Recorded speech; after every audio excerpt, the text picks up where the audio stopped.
on the list. We look back 30 years to the music that topped the charts. And how businesses use social media and you for free marketing. When you make a drink, it has to taste good. Now, you got to make it look good for camera. Plus, why you shouldn't put off your yearly checkups. There's a lot you can tell from a blood test. But up first, what you need to know about your mortgage. It's your life, it's your list, and it starts right now.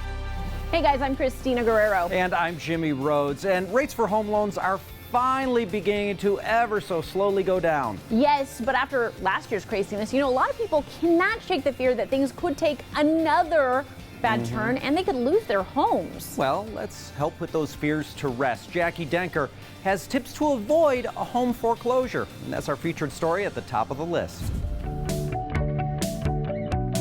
The housing market has been pretty volatile. Banks have been increasing the variable rate, the fixed rates, and it's been a challenging time. And homeowners are getting a little bit scared with regards to, can we maintain our home under these increases? Causing some people to think about the dreaded word foreclosure. So to help us weather that storm and avoid that from happening, we spoke with mortgage broker Keisha Johnson.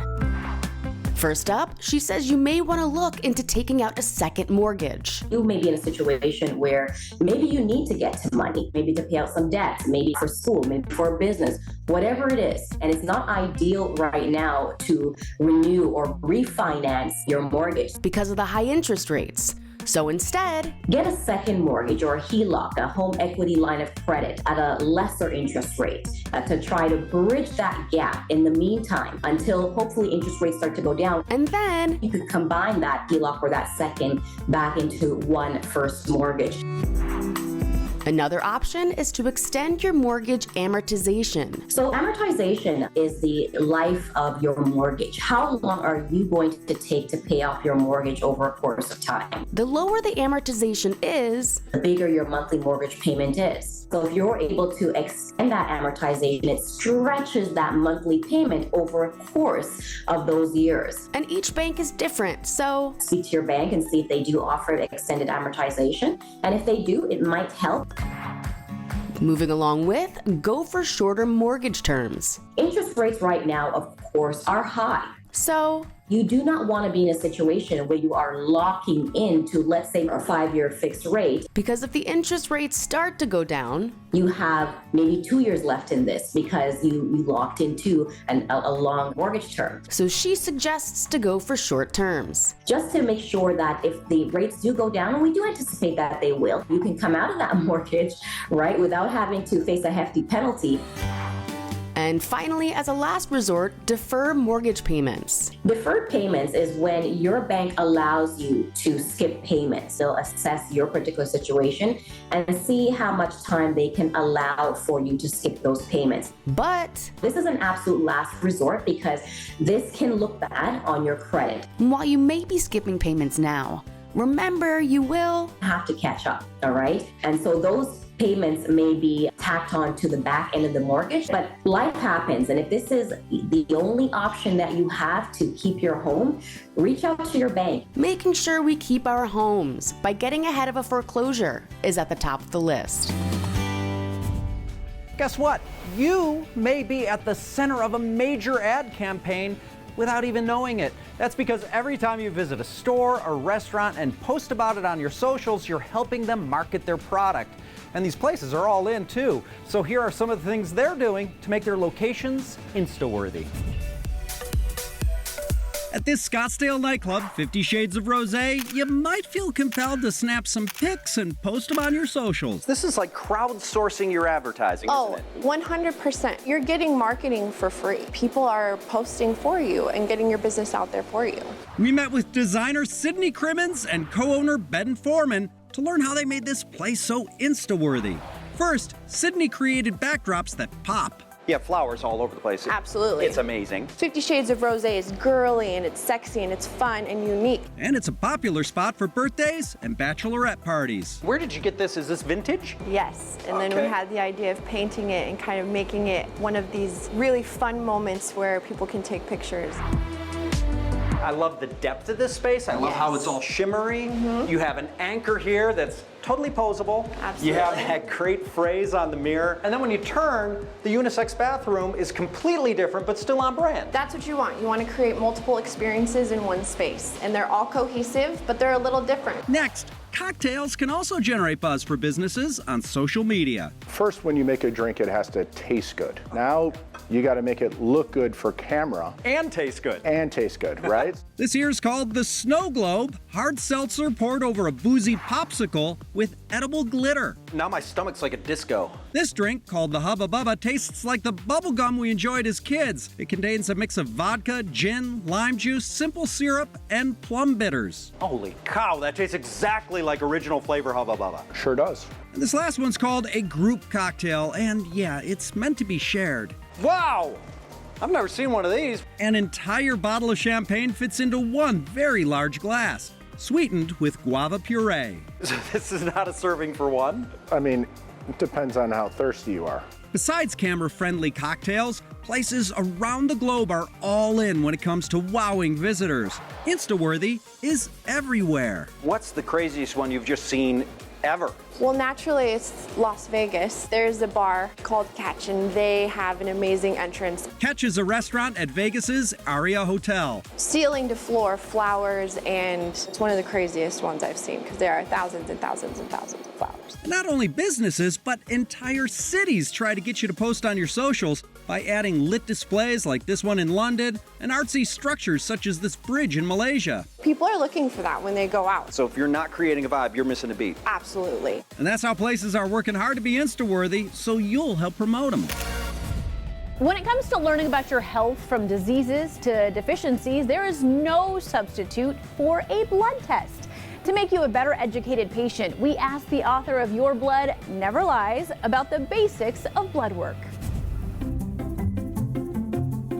Blood test results are one of the most important tools your doctor has to keep your health on track. Looking at your blood is one of the core things that you can do to kind of create a proactive plan to become healthy or to stay healthy. Clinical nutritionist and best-selling author James Laval shares some best practices when it comes to understanding our blood tests, starting with the info it provides. A blood test will show you your risk for diabetes, heart disease risk, how your kidneys are functioning, where your immune system's at. Most people would be surprised to know a blood test can also show how efficiently our metabolism is working. For a lot of people, they're struggling with their metabolism, not understanding why they may not be able to lose weight. And that could be things related to stress hormones or blood sugar or thyroid hormones. So there's a lot you can tell from a blood test.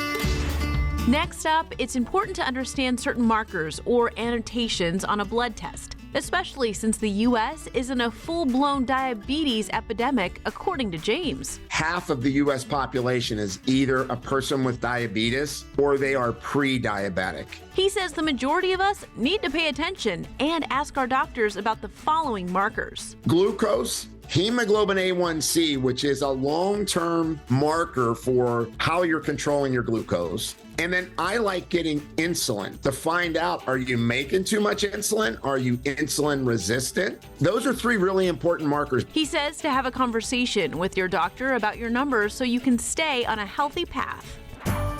Most of us will get blood work done once a year. But James says many times our results are skewed because we don't follow fasting directions. In general, I always recommend that people fast at least 8 hours before their blood test, because if you eat, it could alter your blood sugar, it could alter your triglycerides, it could alter your lipids. Also, he says to be completely honest with your doctor about alcohol consumption and over-the-counter medication you have taken 24 hours prior to blood work. These can affect the results. For example, you get up in the morning and you drink 2 cups of coffee. Having that caffeine, if you're measuring a stress hormone called cortisol, it could artificially jack the cortisol up. To learn more, check out James's book, Your Blood Never Lies, available online and in bookstores. Staying on top of our health and understanding the basics of our blood test. Still to come on the list. list, how to spice up dinner with a simple Italian masterpiece. I was blown away the first time I saw a pizza come out that didn't have red sauce. And need a good laugh? We found some gems on social media.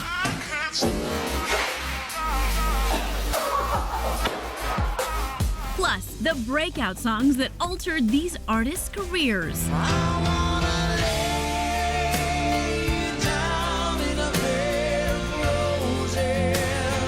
All that and more ahead on The List. YouTube, I know that you are right in the middle of watching a fantastic episode, but I wanted to remind you to hit subscribe and turn on notifications so you don't miss 1 minute of The List. Okay, back to the show. Hey guys, welcome back. Okay, the football playoffs are on. You've got a few friends over. It's a back and forth game. Half the people are cheering for one team, half for the other. Okay, but what unites them? What makes them all cheer together? Well, when the pizza delivery guy shows up, of course. Yes, then divided once again. Are you Team Margarita or Team New York Style? Okay, today we're looking at a few different styles of pizza and how they became so famous. Not only is pizza delicious, it's one of the most popular foods in America. Take it from catering and marketing manager of Venezia's Pizza in Arizona, Mark Tomasello, who's teaching us the origins of our 3 favorite pizzas. First, all the way from Rome, Italy, Pizza Bianco. That namesake refers to a pizza without red sauce. Here we go. How did this come to America from Rome? Italian immigrants came to this country in the late 1800s. So they brought the inexpensive meal to America to remind them of home. Our version of this is olive oil, ricotta cheese, pecorino romano, and whole milk mozzarella. As it heats up with the olive oil and the ricotta cheese, that's going to make the creamy base of the sauce. Okay. First tip, if you see a can of white sauce, inauthentic. Boom. This tomato-less pizza also allows the ingredients used a chance to stand out. I see what you're saying about how the different cheeses complement one another. Up next, from Naples, Italy, we get the margarita pizza. The most popular origin story of this pie is that it was invented the year Italy was unified by Chef Raphael Esposito. If you notice, resembles the Italian flag. With the white, the red, the green, yeah? Red, white, and green, absolutely. So you got the sweetness and the herbaceousness of the fresh basil. You have the fresh mozzarella and the ground fresh tomato. And the pizza was even named after their beloved queen, Margherita of Savoy. Oh my gosh, it's delicious. Thank you. I like this one even better than Bianco, I gotta say. This is amazing. Finally, straight out of New York, we have New York-style pizza. We're known for our extra large slices. That's a big slice. That slice could do damage. What makes a New York-style pizza New York-style? So it's known for a thinner, chewy crust. Okay. And the size with the foldable slice. New York-style pizza made its appearance in the U.S. in the early 1900s at Lombardi's Pizza and was sold at just 5 cents a slice. 5 cents for a slice as big as your face. Look at that thing. Well, Mark, thank you for this tour of pizzas. And no matter how you slice it, this pizza is delicious. Making our bellies happy since the 1800s. It's pizza. Scientists say laughter actually reduces physical pain and stress, and it releases chemicals that improve your mood. I mean, that sounds awesome, right? So Teresa Strasser has some TikTokers who are helping our health by making us laugh. Teresa. Thank you. With more than 718 million likes combined, these 3 influencers are doing everything right to make us laugh. Coming in at number 1, Mama Lindy. Lindy Lowry and her husband Jarrett are known for their shaving cream balloon pranks on each other.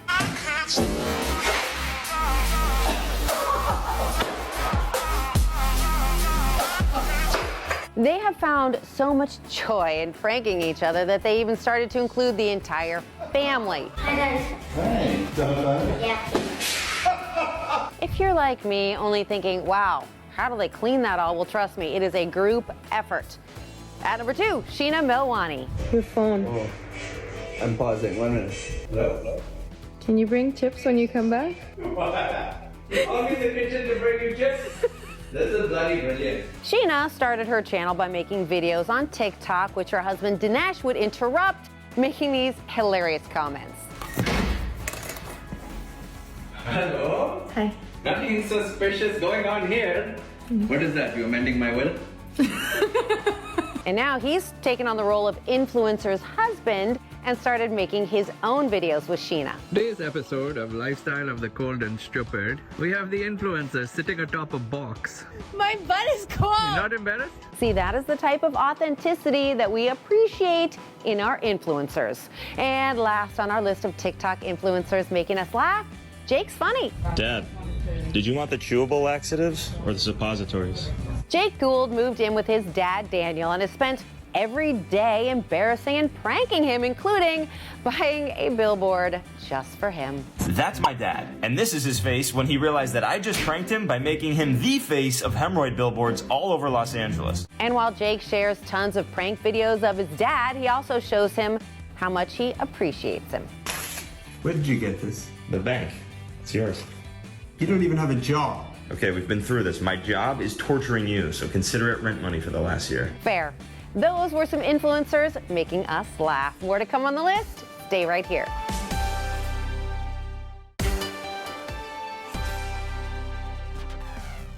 Welcome back. And on today's playlist, it's time to rewind all the way to 1993, a year that gave us tons of songs that we still jam to today. Hattie D. Jamal's highlighting a few of the biggest hits that are hitting the big 3-0. Let's go back to the early 90s, a time when music was a melting pot of genres. You had grunge, you had hip hop. Bring it back, y'all, bring it back, here we go. Anytime you turn on the radio, there was just an incredible song, a different sound. Jay Donovan, host of Apple Music Hits, takes us to 1993 to celebrate 4 hits released that all turned 30 this year. First up is Bon Jovi's Bed of Roses.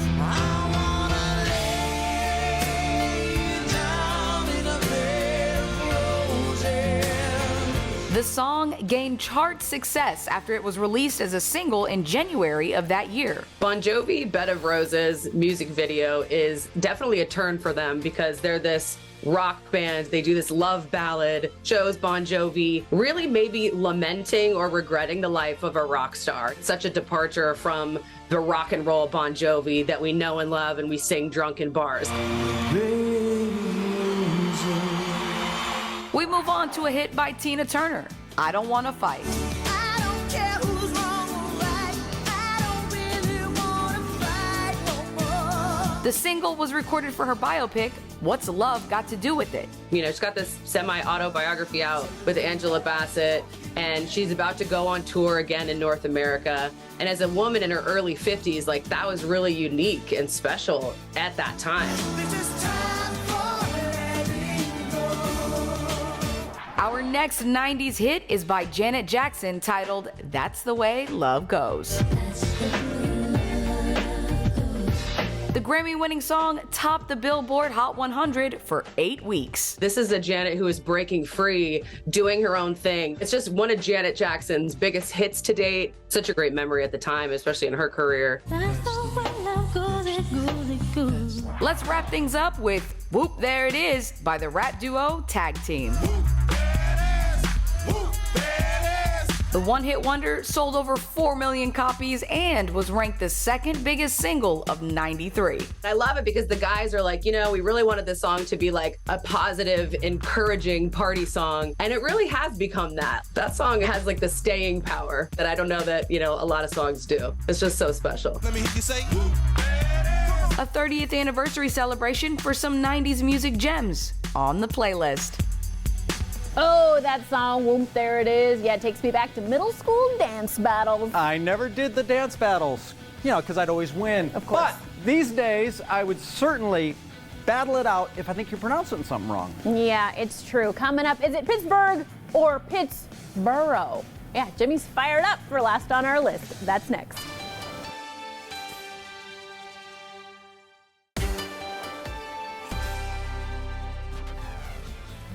Welcome back. It's time for what's last on our list, and let's talk about odd city pronunciations, because this is a little bit of a topic of debate around the list offices, because recently I cited a study from this university, and I was told I pronounced it wrong. Yeah, it's Edinburgh. I actually watched The Queen, so I knew that. Okay, really? Do the Pittsburgh Steelers play in Pittsburgh?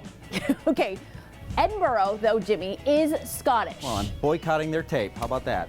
Their tape? How about their whiskey? Let's not get hasty. Yeah, okay. Well, a lot of place names are actually tricky, like this town in Arizona. Okay, looks like Prescott. Right, but they pronounce it Prescott.